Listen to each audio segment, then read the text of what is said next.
Sa Rosie, ano to? Rosie, Uton ba to?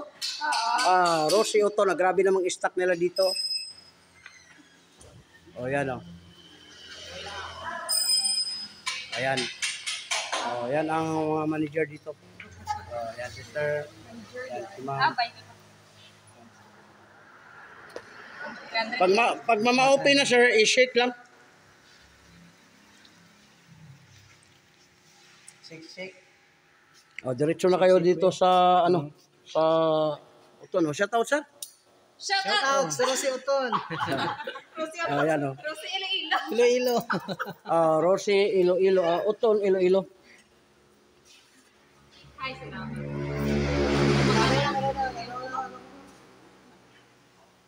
Dili na may gado magbalas pa. Hangin yun, ma'am. Yun ang bilog na hangin. Ma'am, pag ma-open na, mama, i-shake lang, mama, bago gamitin. Pag open noon, ma'am, nasamaran ka, pwede ka po ilagay lang diretso. Kahit nagdugo, lagay, di makabu, dili pa maga.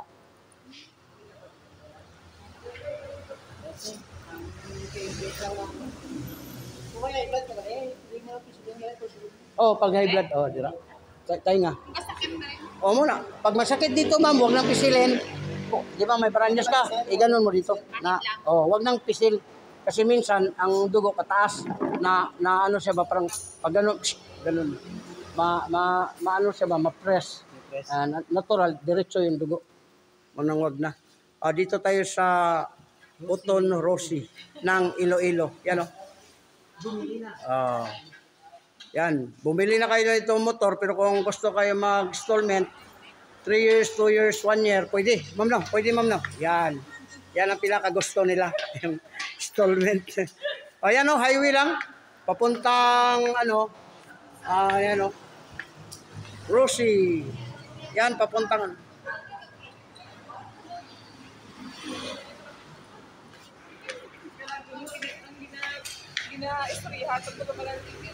Ayan. Tapos, dito naman ang doktor nila.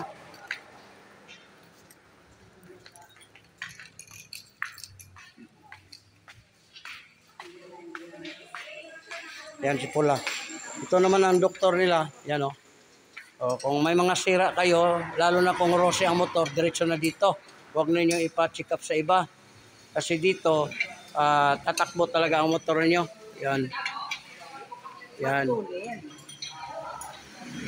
Pero kung mga sira ulo, huwag dito ha. Kaya iba ang dinodoktor ni sir. Ito naman mga customer, yan motor nila inaayos. Okay, welcome sa vlog natin, Gailot Channel.